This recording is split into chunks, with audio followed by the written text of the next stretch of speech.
reaksi. Ini sudah Anda dapatkan di SMA, tapi ini kita mengulang dan Anda juga sudah mendapatkannya di praktikum.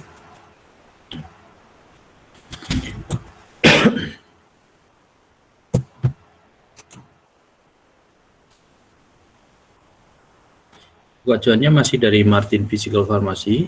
Saya lupa bab berapa ini. Bisa dilihat kalau nggak salah bab 15 itu untuk yang edisi ke-5 atau ke-6 ya. Nah, tiap edisi ternyata agak sedikit berbeda. Seperti yang sudah saya sampaikan, ada materi Bu Erin yang tentang kafein, larutan intrinsik, itu di buku yang edisi yang baru malah tidak ada, jadi dihilangkan. Adanya di edisi yang lama. Jadi nanti kuliahnya kita adalah tentang laju dan order reaksi, kemudian penentuan waktu paruh, waktu kadaluarsa, pengaruh suhu terhadap laju reaksi. Ini semua sudah terangkum di praktikum. Jadi kita melihat teorinya di sini.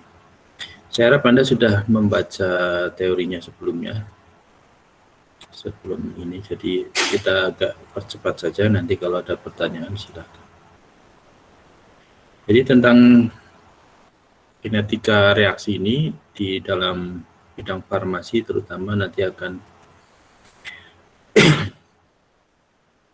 aplikasinya antara lain di stabilitas obat ya. Nanti ada ada mata kuliah sendiri tentang stabilitas obat.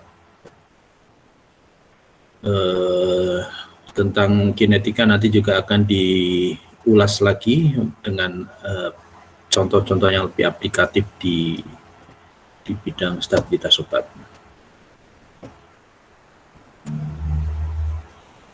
Mana yang belum di ACC ini?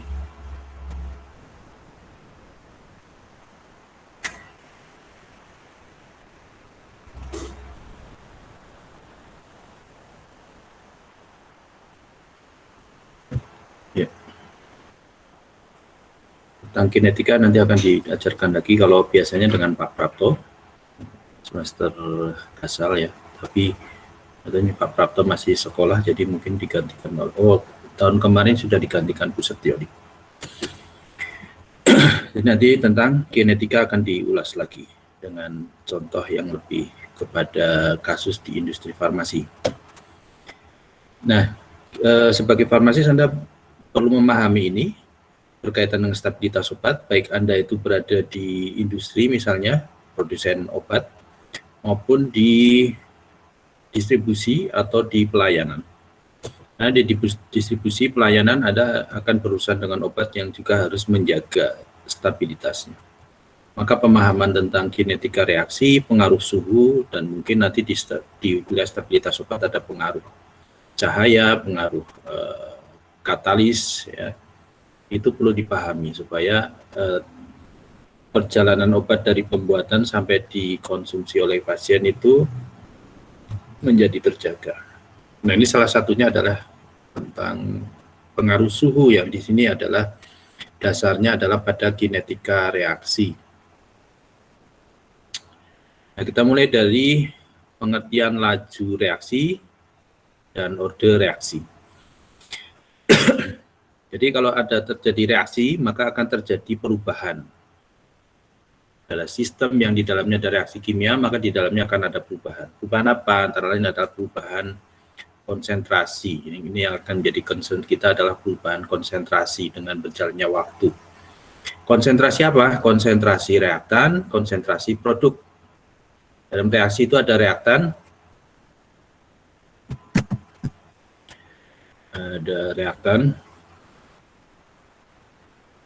yang berubah menjadi produk reaksi. Nah, keduanya akan berubah. Awal reaksi sebelum terjadi reaksi produknya masih nol. Kemudian reaksi berjalan, reaktannya berkurang, produknya bertambah. Jadi ada perubahan reaksi. Nanti kita melihatnya di sini yang berubah adalah dari sisi reaktannya saja. Nanti kalau yang dari sisi produk nanti di kuliah stabilitas obat akan disinggung. Jadi perubahan pada sisi produk. Nah, yang kita lihat adalah perubahan pada sisi reaktan. Jadi akan terjadi perubahan konsentrasi dengan berjalannya waktu. Ya, kalau ada reaktan biasanya perubahannya adalah berkurang dengan berjalannya waktu, konsentrasinya berkurang. Kalau produk dengan berjalannya waktu biasanya bertambah. Maka ini bisa plus, bisa minus. Itu tergantung apakah bertambah atau berkurang. Ya, penambahan atau pengurangan spesies. Misalnya pada pembentukan etil asetat dari reaksi etil alkohol atau etanol dengan asam asetat. Ini adalah asam asetat, etanol menjadi etil asetat dan air. Suatu reaksi bolak-balik. Ya, bolak-balik sehingga nanti akan terjadi kesetimbangan.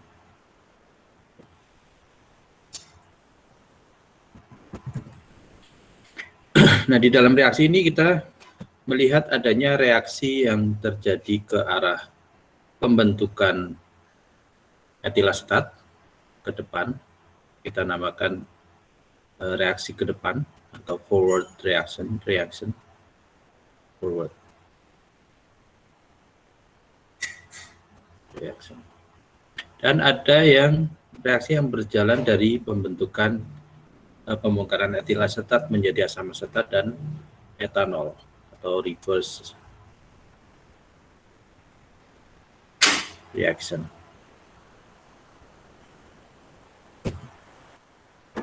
Maka kalau kita melihatnya adalah yang ke depan, laju reaksinya itu bisa dilihat sebagai perubahan konsentrasi reaktannya. Reaktannya itu apa? Asam asetat dan etanol. Maka laju reaksi atau rate dari reaksi ke depan itu bisa dilihat dari perubahan konsentrasi reaktannya. Bisa konsentrasi asam asetatnya, bisa konsentrasi apa ini namanya etanolnya. Sedangkan kalau reaksinya dibalik, reverse kembali ke sana, reaktannya yang bertindak sebagai reaktan adalah etil asetat dan air. Maka reaksi bisa dilihat dari perubahan reaktannya ini, yaitu perubahan konsentrasi etil asetat dan perubahan konsentrasi air dengan berjalannya waktu. Jadi dC per dt. Berubahnya konsentrasi dengan berubahnya waktu atau berjalannya waktu. Nah, menurut hukum aksi massa, laju reaksi kimia itu sebanding dengan hasil kali konsentrasi molar yang masing-masing konsentrasi dipangkatkan dengan angka yang menunjukkan jumlah molekul dari zat yang ikut dalam reaksi atau kita kenal sebagai koefisien reaksi. Misalnya ada zat A dan B bereaksi menghasilkan produk, ya, kemudian ada konstanta reaksinya A kecil, konsentrasinya B kecil, maka laju reaksinya itu adalah sama dengan hasil kali konsentrasi reaktan dipangkatkan koefisien reaksinya dengan suatu proporsionalitas yang kita sebut sebagai konstanta laju reaksi.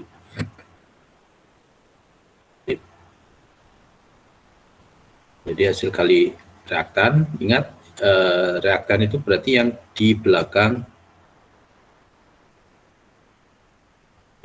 panah. Jadi konsentrasi yang ada di belakang panah itu yang dikalikan, dipangkatkan dengan koefisien reaksinya.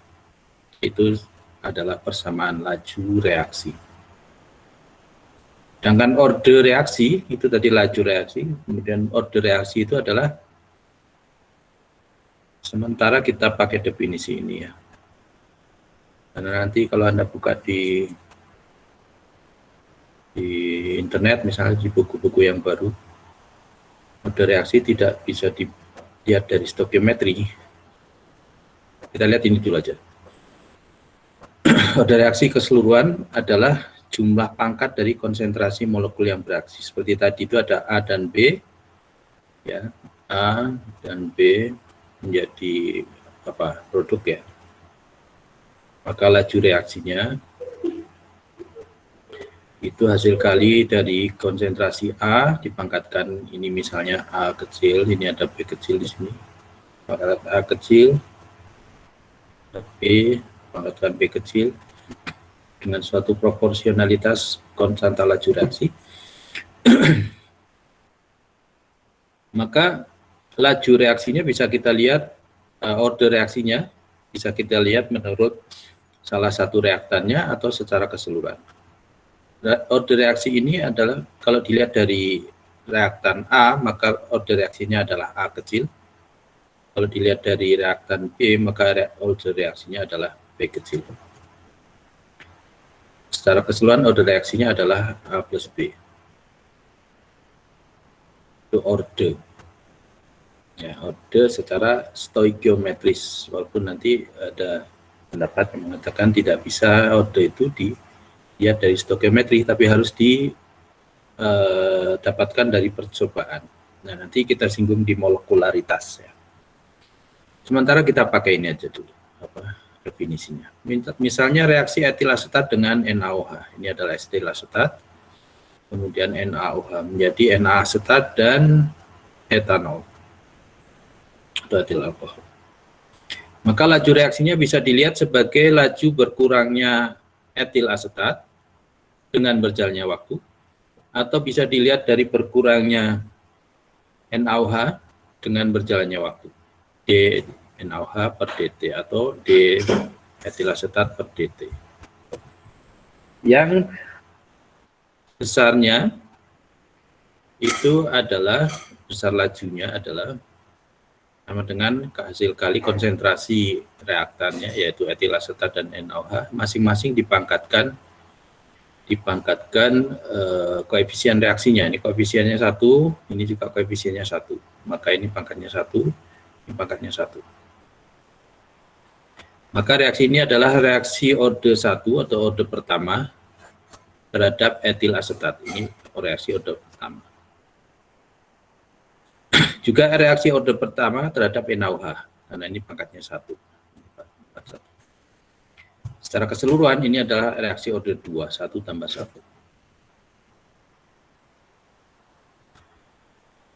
Kemudian di sini terlihat bahwa pada reaksi ini NaOH dan air, NaOH-nya dilarutkan dalam air sebagai medium reaksi, medium terjadinya reaksi. Itu berada dalam jumlah yang besar, sehingga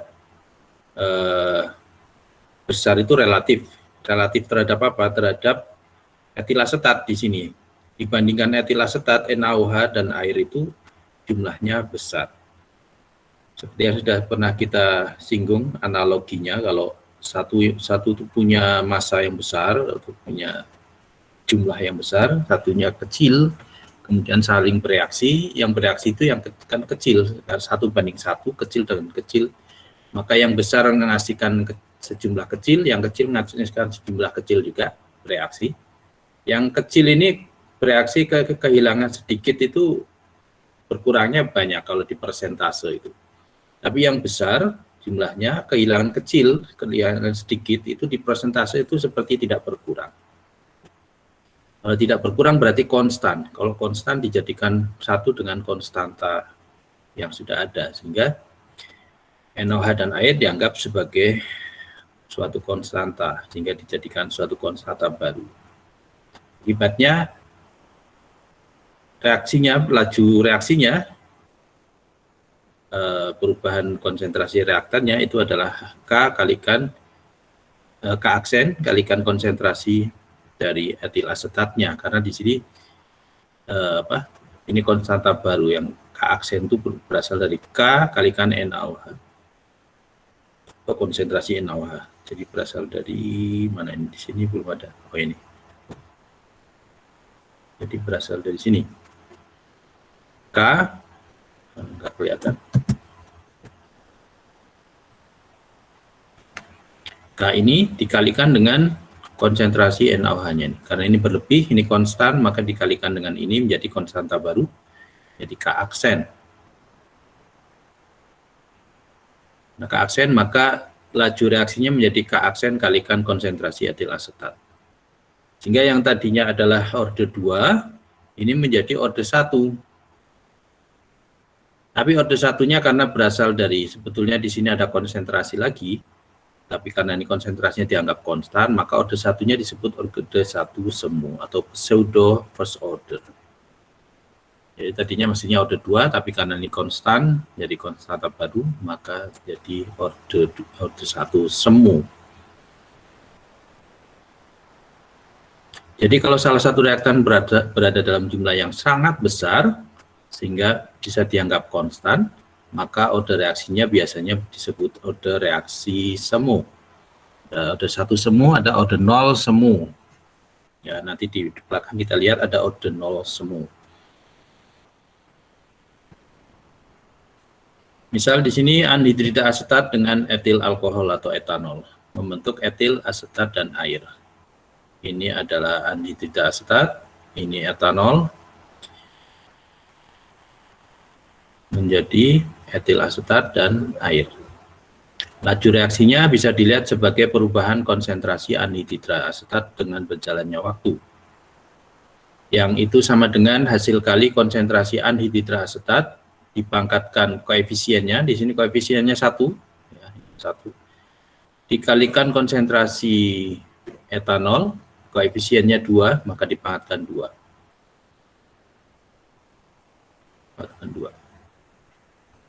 Ini pangkatnya 1.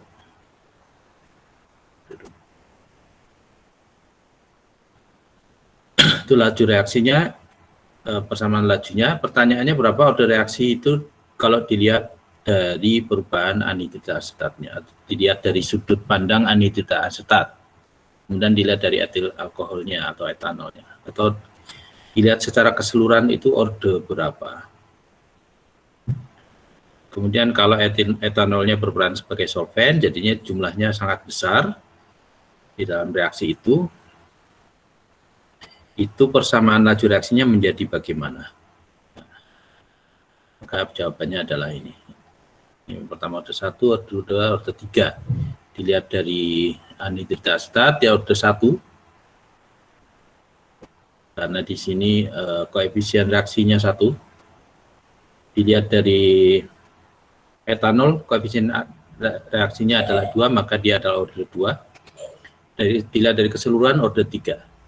Kemudian ditanyakan kalau etanolnya ini berlebih, maka menjadi order berapa reaksinya? Kalau berlebih, maka ini dianggap konstan. Ini dianggap konstan, maka reaksinya menjadi ini K aksen. Menjadi K aksen kalikan konsentrasi anhidrida asetatnya. Ya, ini konstanta baru terdiri atas K yang lama dikalikan konsentrasi apa tadi? C2 C2H apa itu tadi? Etanol ya, C2H5OH. H5OH. Ini kalikan ini menjadi K aksen. Ini menjadi order 1 semu. Karena konstanta reaksinya itu mengandung konsentrasi reaktan yang jumlahnya besar sehingga dianggap konstan. Itu pengertian laju dan order reaksi. Kemudian ada istilah molekularitas. Molekularitas itu apa? Molekularitas itu adalah sebetulnya adalah order reaksi untuk reaksi elementer. Jadi suatu reaksi dengan suatu order keseluruhan, terukur ya, ini stoikiometri misalnya.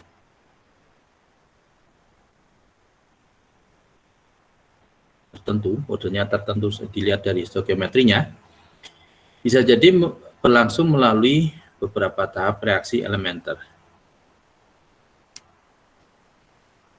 Terukur ya, betul terukur ya. Kita cek lagi.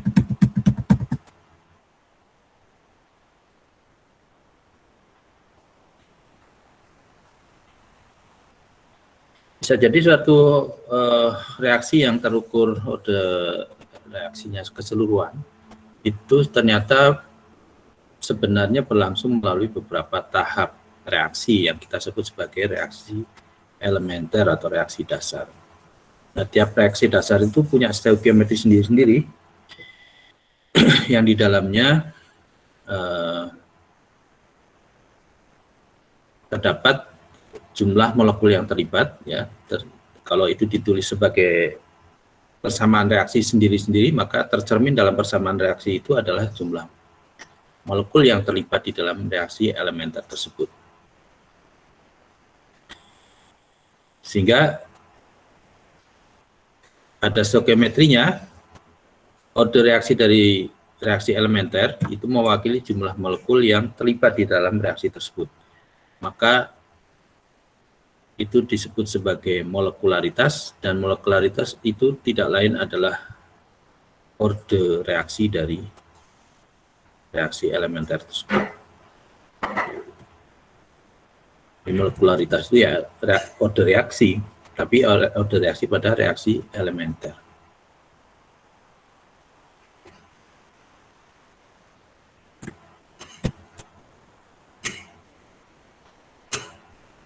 Jadi intinya di sini suatu reaksi bisa terdiri atas beberapa tahap reaksi. Yang reaksi keseluruhan bisa jadi mempunyai order reaksi tertentu, yang itu bisa berbeda dengan order atau molekularitas dari reaksi-reaksi elementernya. Jadi bisa jadi order reaksinya itu tidak sama dengan molekularitasnya. Order dan molekularitas itu sama hanya pada reaksi elementer. Ini identik atau sama, itu pada reaksi elementer. Jadi kalau ada reaksi yang bimolekuler, itu belum tentu itu merupakan reaksi order 2. Bimolekuler itu terdiri atas 2 molekul. Misalnya seperti ini, Br2 menjadi 2Br, gas ya. Ini adalah reaksi unimolekuler atau satu molekul, ekamolekuler. Ini ada hidrogen dengan iodin I2. Reaksi ini adalah reaksi bimolekuler. Nah, yang reaksi bimolekuler atau reaksi ini, yang reaksi yang terlihat sebagai bimolekuler misalnya, itu belum tentu reaksi elementernya juga adalah bimolekuler. Nah, reaksi yang berlangsung melalui lebih dari satu tahap itu dikenal sebagai reaksi kompleks. Nanti reaksi kompleks ada di kuliah stabilitas obat ya. Yang pada reaksi kompleks itu order keseluruhan bisa tidak sama dengan molekularitasnya. Umumnya tidak sama karena kompleks dengan yang elementer.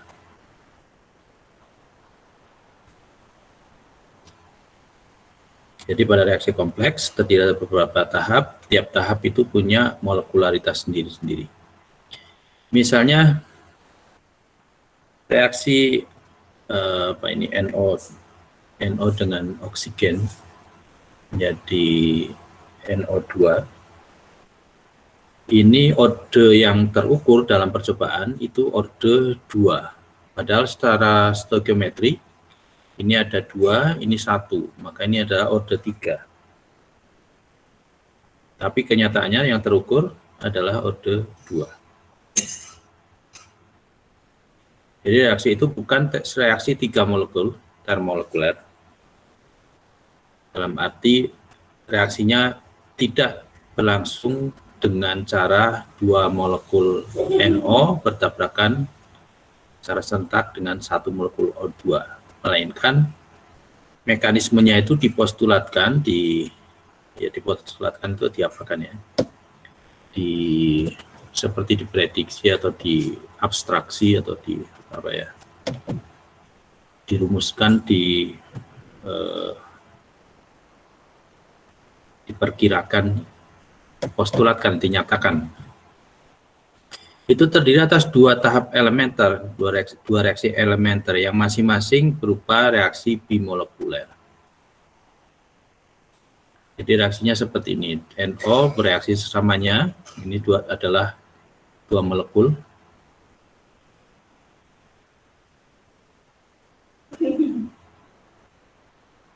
Jadi N2O2.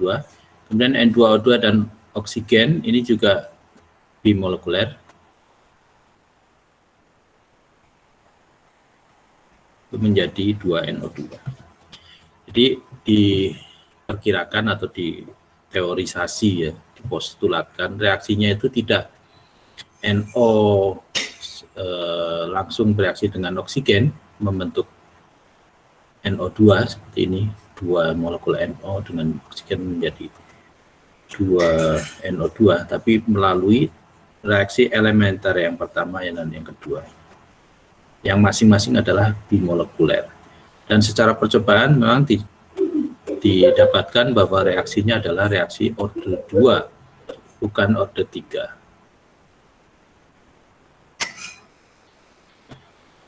Itu tentang molekularitas. Jadi molekularitas itu sama dengan order reaksi, tapi pada reaksi elementer. Kemudian satuan dari konstanta laju reaksi, tiap kinetika reaksi, order 1, order 2, itu terdapat konstanta laju, suatu proporsionalitas yang menghubungkan antara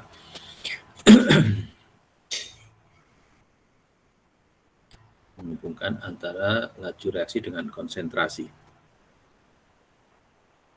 Nah, di sini kita lihat satuan dari konstanta lajunya. Ini untuk order 0 adalah satuannya ini, order 1 adalah satuannya ini, ya, karena berasal dari order 0 itu adalah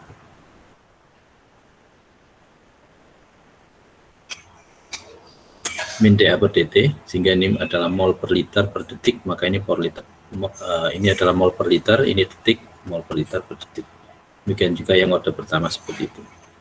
Nah, ini yang perlu Anda pegang, hafalkan. Ya, saya minta untuk dihafalkan untuk kepentingan Anda sendiri, baik untuk ujian maupun nanti di industri atau di rumah sakit. Paling tidak yang order pertama ini, order 1 itu, yaitu satuannya adalah waktu pangkat minus 1 atau seperwaktu, atau seperdetik, atau sepermenit, seperjam gitu, yang jelas adalah waktu.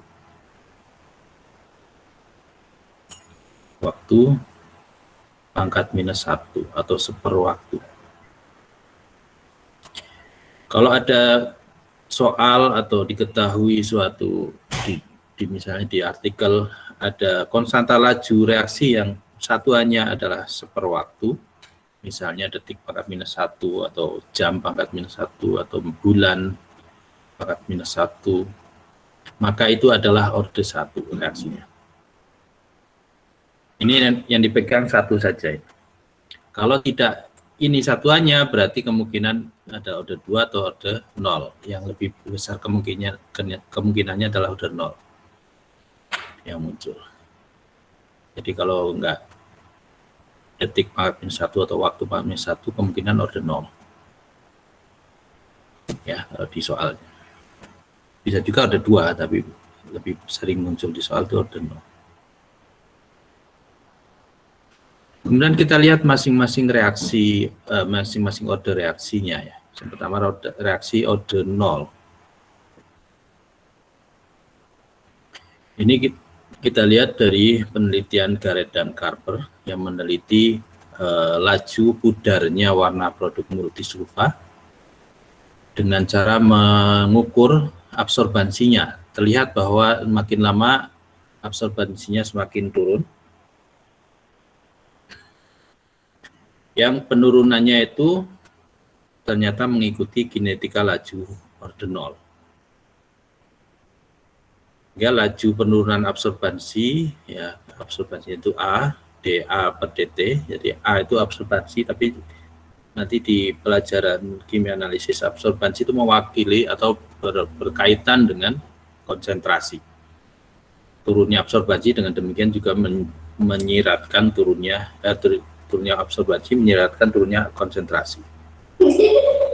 Maka di sini sebetulnya yang diukur konsentrasi, tapi secara tidak langsung, yaitu dilihat absorbansinya. Fenomenanya adalah turunnya absorbansi dengan berjalannya waktu itu konstan, berapapun konsentrasi yang tersisa atau absorbansi yang tersisa. Jadi laju reaksinya tidak dipengaruhi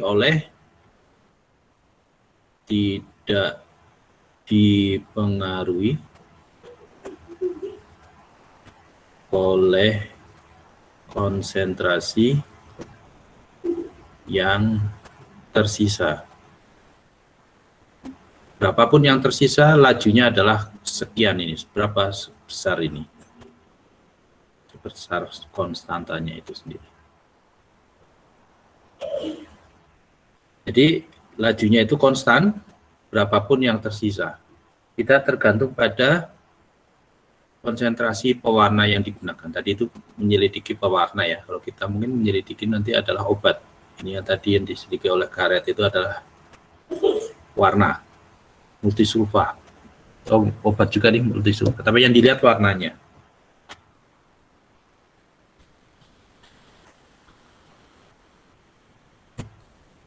Ini bukan pewarna ya, konsentrasi multisulfa.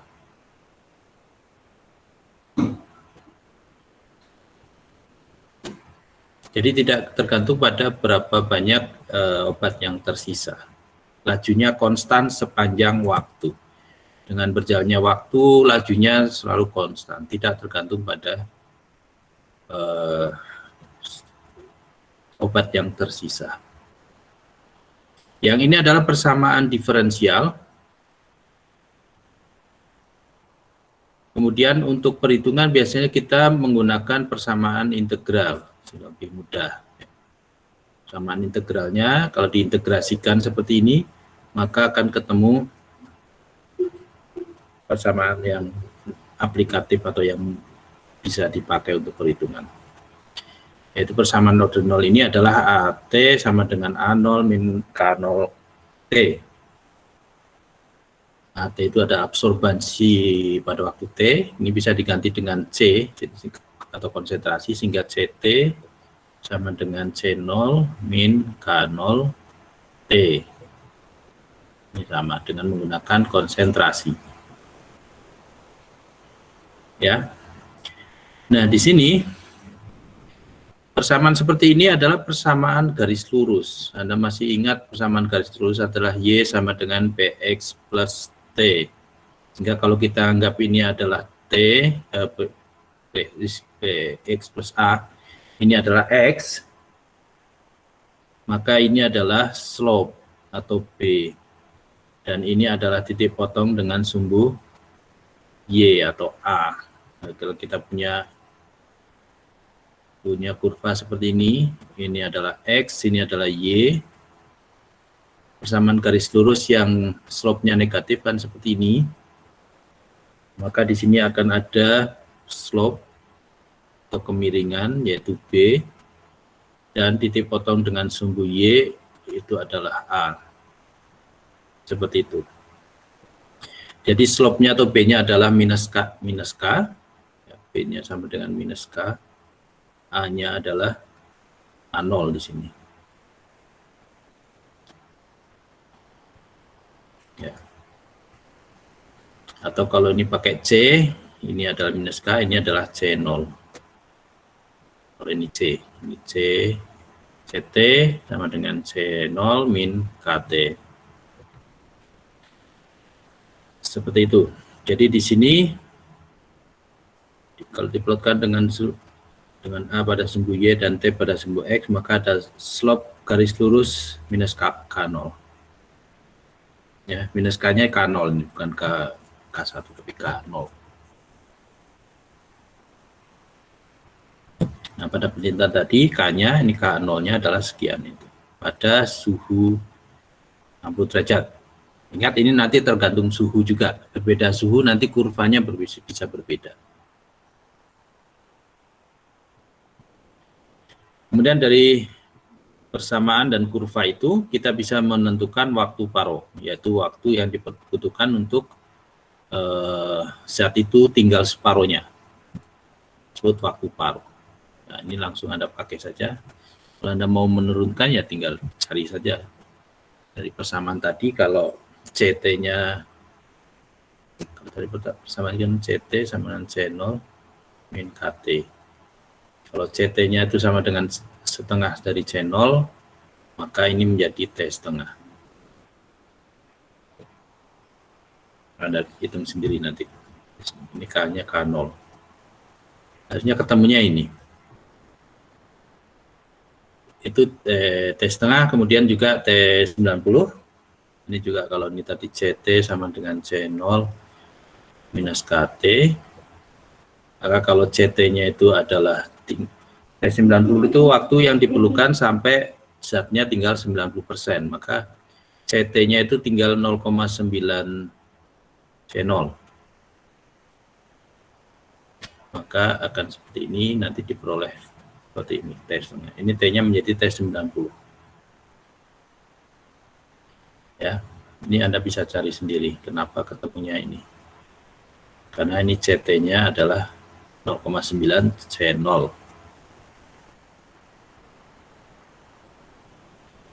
Kemudian contoh sistem yang kinetikanya mengikuti kinetika ordinal itu adalah sistem suspensi. Hanya di sini ordinalnya adalah ordinal semu. Sebagaimana tadi di depan ada orde 1 semu, ini adalah ordinal semu. Kenapa ini jadi ordinal semu? Kita lihat bagaimana suspensi itu mengalami degradasi atau bagaimana sebetulnya sistem suspensi itu. Seperti yang sudah disinggung di pelajaran yang lain, suspensi itu terdiri atas medium dispersi, biasanya air, dan senyawa atau partikel tersuspensi atau terdispersi. Jadi kalau kita punya wadah seperti ini, di dalamnya ada air, kita masukkan ke dalamnya padatan dalam jumlah yang berlebih, melebihi jumlah yang bisa larut. Maka di sini sebagian padatan akan larut ya di dalam air, sebagian lagi, sebagian besar bahkan adalah mengendap.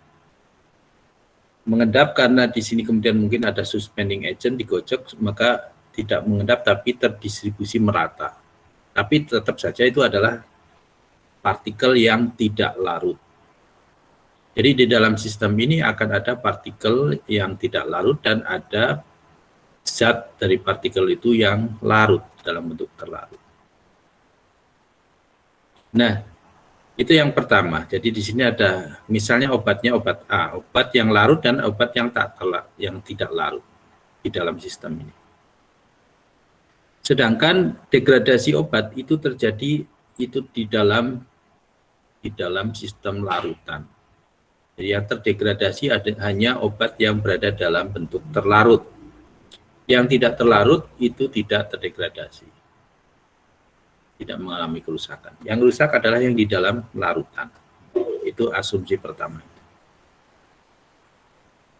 Karena yang rusak adalah yang di dalam larutan, ya, dan ini mengikuti kinetika orde 1. Ketika yang di dalam larutan itu terdegradasi, maka jumlahnya akan berkurang. Jumlahnya di sini berapa? Jumlahnya yang ada di dalam larutan itu adalah sejumlah konsentrasi jenuhnya. Karena kita menambahkan padatan obat ini berlebihan, maka dia akan larut sampai mentok, nggak bisa larut lagi. Maka konsentrasi saat itu disebut konsentrasi jenuh, atau konsentrasi saat kesetimbangan, atau disebut kelarutan. Jadi yang dalam larutan besarnya sama dengan konsentrasi jenuhnya, atau konsentrasi kelarutannya. Ketika yang di dalam larutan itu terdegradasi, berkurang konsentrasinya, sehingga menjadi tidak jenuh lagi. Tapi begitu tidak jenuh, sebagian obat yang tidak larut, kemudian menjadi larut, karena yang terlarut berkurang, maka yang tidak larut menjadi larut, mengisi kekosongan karena degradasi. Kemudian terdegradasi lagi, kan degradasi berjalan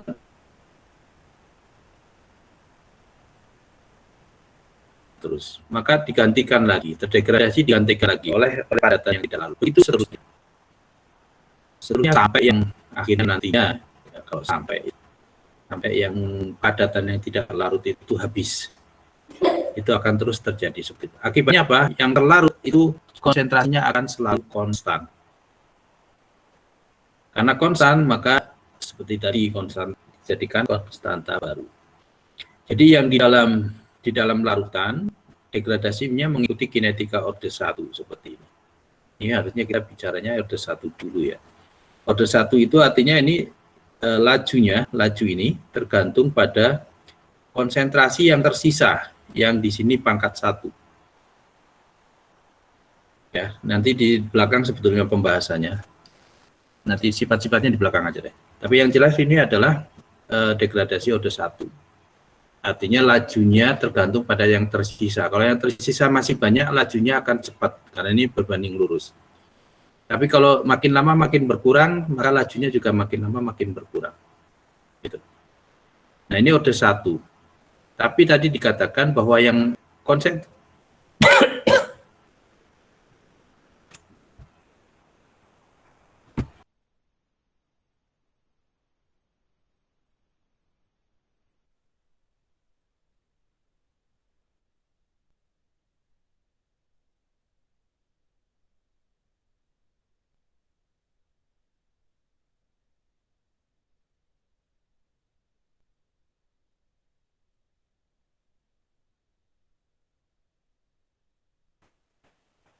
konsentrasi yang terlarut itu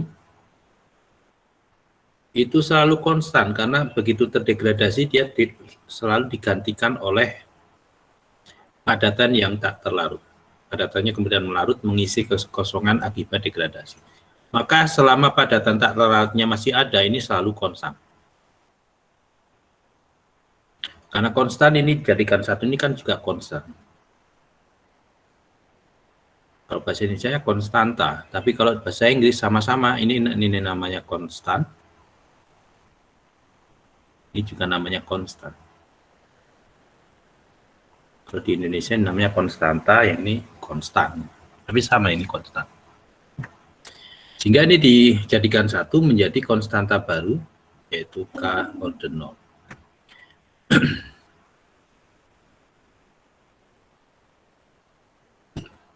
Menjadi ini. Sehingga laju reaksinya menjadi laju reaksi seperti ini. Disebut apparent zero order atau zero order semu. Kenapa? Karena konstanta laju orde 0-nya ini adalah sebetulnya mengandung konsentrasi, hanya konsentrasinya konstan sehingga dianggap konstan. Ya. Jadi di sini pada sistem yang berupa suspensi, selama itu masih suspensi, selama padatan yang tak terlarut masih ada, kinetika degradasi obatnya mengikuti kinetika orde 0. Orde 0 semu. Perlu diingat-ingat. Jadi kalau dalam soal kok sistemnya suspensi langsung ring a bell, ting gitu. Nah, ini berarti orde 0. Kalau orde 0 berarti apa-apanya harus orde 0. Tes tengahnya orde 0, kemudian T90-nya orde 0. Untuk ngitung waktu kadaluarsanya juga pakai orde 0. Waktu paronya juga orde 0. Pakai konstanta laju orde 0. Nah, padahal diketahui di soalnya itu orde 1 konstanta lajunya. Nah, bagaimana caranya? Maka jangan langsung dipakai, harus dibawa ke konstanta laju orde 0. Misalnya di sini aspirin, ya, contohnya aspirin dalam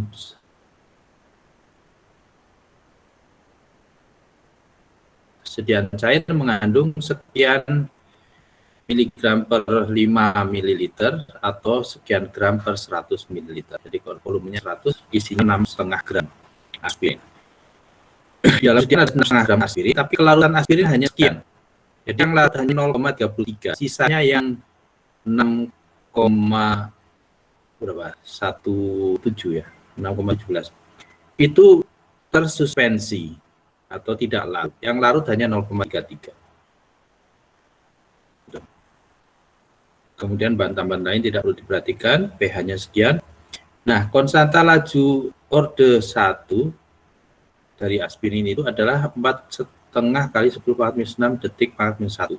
Kalau di sini tidak ada orde 1, tadi saya minta Anda menghafalkan bahwa kalau satuannya detik pangkat minus 1 atau waktu pangkat minus 1 berarti orde 1. Maka konstanta yang satuannya ini adalah konstanta orde 1.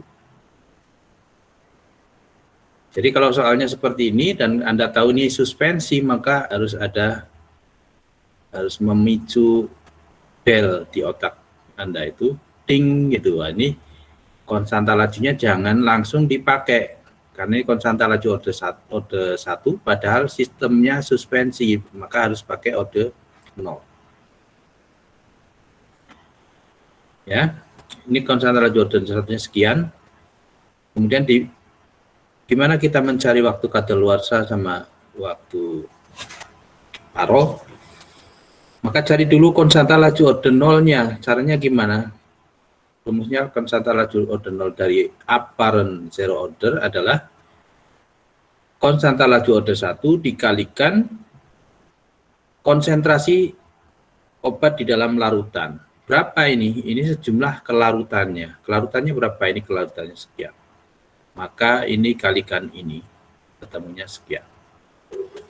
Ini adalah persamaan konstanta laju orde 0 dalam satuan gram per mililiter per detik atau mungkin mol per mililiter per liter, mol per liter per detik. Setelah ketemu konstanta laju orde 0 baru kita bisa pakai untuk mencari harga waktu kadaluarsanya. Yang dipakai adalah waktu kadaluarsa untuk kinetika orde 0. Ini rumusnya, kemudian ini K-nya adalah K dari orde 0 ini.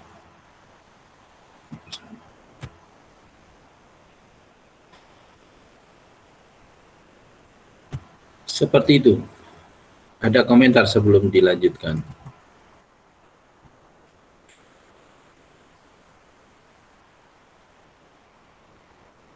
Sana Nadia. Ada komentar atau pertanyaan? Sejauh ini belum ada, Pak. Oke. Kemudian reaksi orde 1, harusnya tadi orde 1 dulu ya. Karena kita orde 0 ternyata untuk orde 0 semu itu menyinggung orde 1. Tapi tadi sudah disinggung.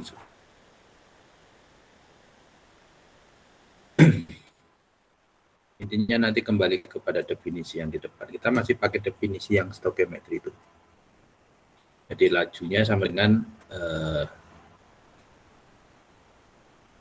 konstanta dikalikan konsentrasi pangkat 1, itu orde 1. Atau orde pertama ya. Kalau bahasa Inggris itu tulisannya first order. Sehingga terjemahan yang tepat orde pertama, bukan orde 1 ya.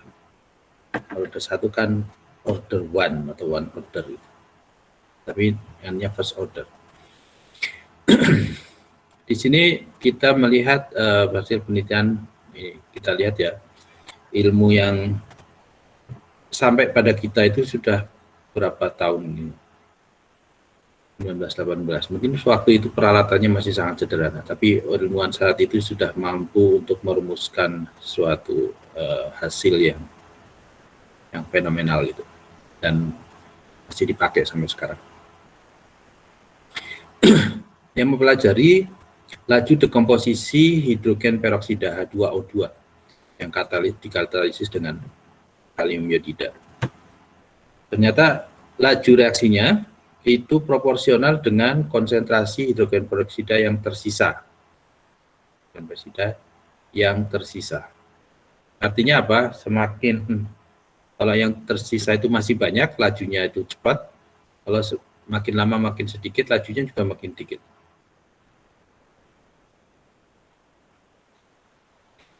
Nah, reaksinya seperti ini. Ini adalah reaksi secara stoichiometris ya. Ternyata meskipun ini adalah ada 2 molekul, tapi hasil percobaan itu menunjukkan kinetikanya mengikuti kinetika orde 1. Jadi tadi seperti saya katakan, sementara kita pakai yang di depan itu, gampangannya itu adalah orde itu adalah pangkat atau koefisien reaksi, tapi sebetulnya tidak bisa kita ambil dari itu, harus dari percobaan. Ya. Jadi nanti kalau di soal ya menyesuaikan saja, kalau disuruh merujuk kepada suatu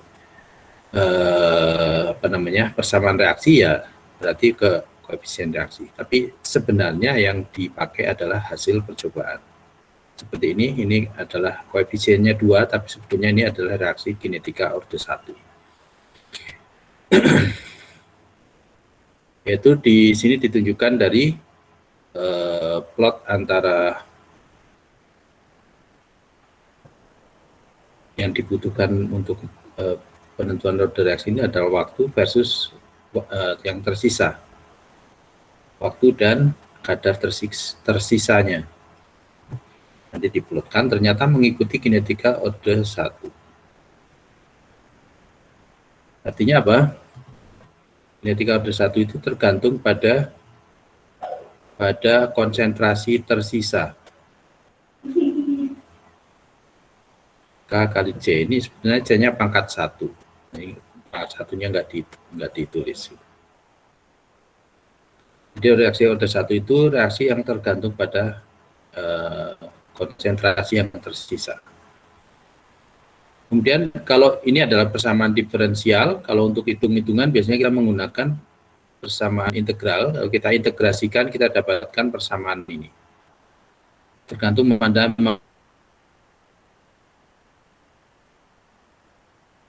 mau pakai yang logaritma natural atau logaritma basis 10. Biasanya kalau saya lebih suka yang basis 10, saya juga bisa pakai. Atau kalau bentuk eksponensial seperti ini. Ya. Ini dibaca aja.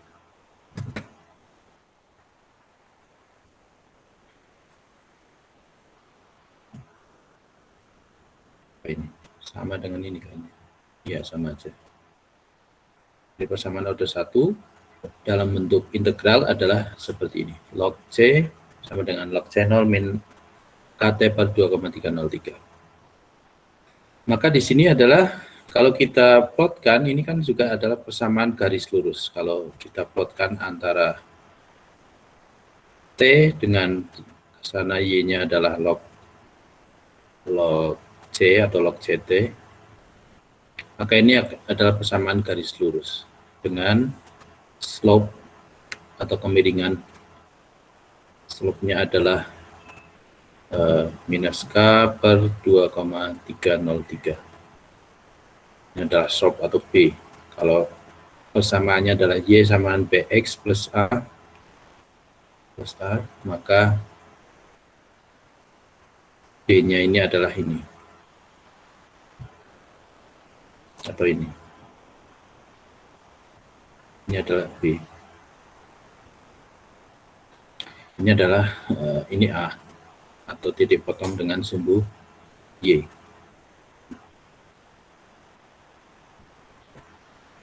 Ya, kalau plotnya waktu langsung dengan konsentrasi, ini bentuknya eksponensial seperti ini, melengkung seperti ini. Nanti ada asimtot ini sampai sana tidak menyentuh angka 0.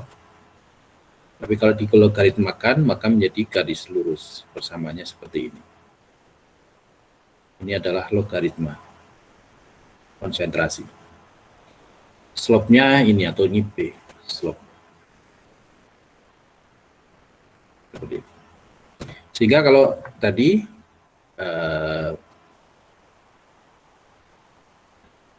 data dari percobaannya siapa tadi namanya ini, Harnett, diplotkan antara T versus CT, maka akan terbentuk kurva eksponensial yang melengkung tadi, melengkung. Kemudian kalau ini dilogaritmakan, maka kurvanya menjadi kurva garis lurus. Anda bisa itu dengan Anda coba ini dengan regresi linear. Mungkin yang kelas saya malah belum saya share itu ya, cara regresi linear menggunakan kalkulator. Padahal yang bikin video saya malah yang kelas kelas praktikum saya belum saya kasih. Kelasnya yang lain nggak tahu, mungkin sudah dikasih ibu-ibu. Nanti ada coba ini diplotkan, ini versus log, ini dilogaritmakan dulu, kemudian diregresi linear dengan T. Ini nanti akan ketemu persamaan garis lurus dengan harga B dan A-nya tertentu. Ya, itu kinetika orde 1, ini orde pertama. Kemudian persamaan T setengahnya sekian ini, Anda bisa cari sendiri kalau nggak hafal nanti log C0 2303. Ini kalau CT-nya 0,5 setengah dari C0, ini nanti jadinya T-nya T setengah. Ini sama. Nanti ketemu T setengahnya harus sekian ini. Demikian juga yang T90, nanti CT-nya diganti menjadi CT-nya sama dengan 0,9 T0. Anda masukkan ke persamaan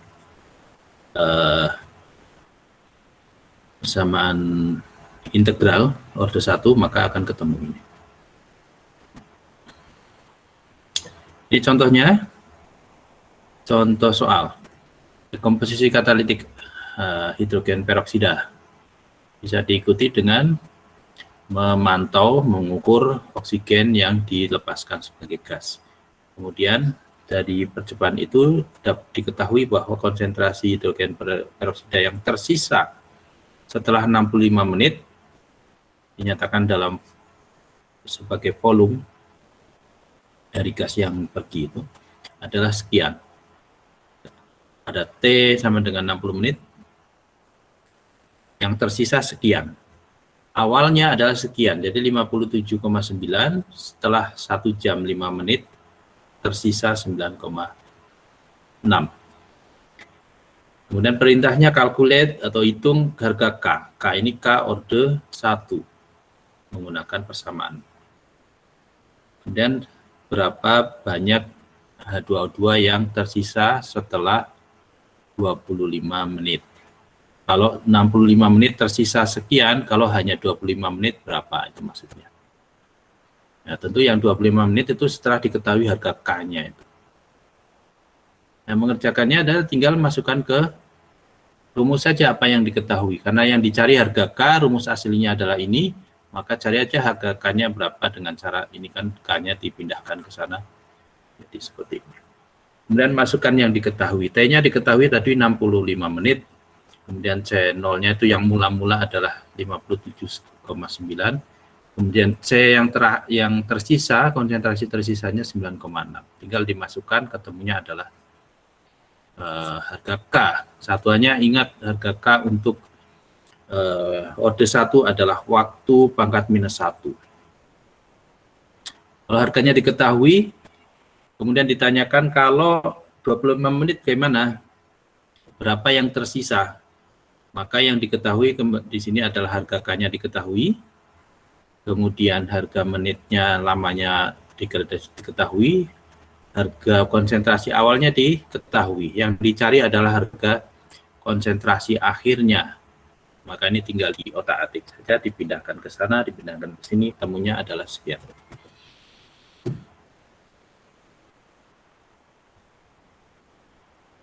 Nah, ini nanti dibaca sendiri. Yang ditanyakan apa tes setengahnya. Reaksi orde 2.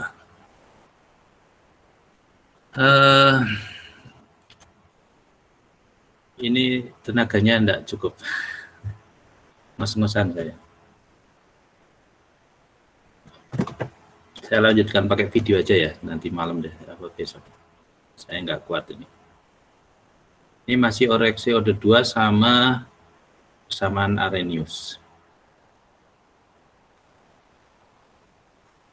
Oke, nanti saya lanjutkan di video saja, saya upload. Sampai reaksi orde 2 ini ada pertanyaan, orde 1.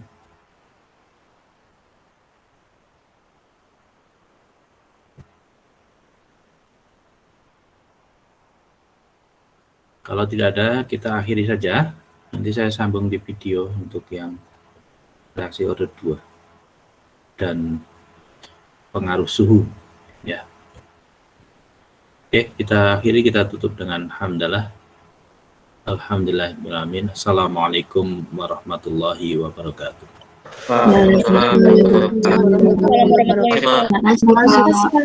Terima kasih, Pak. Terima kasih, Pak.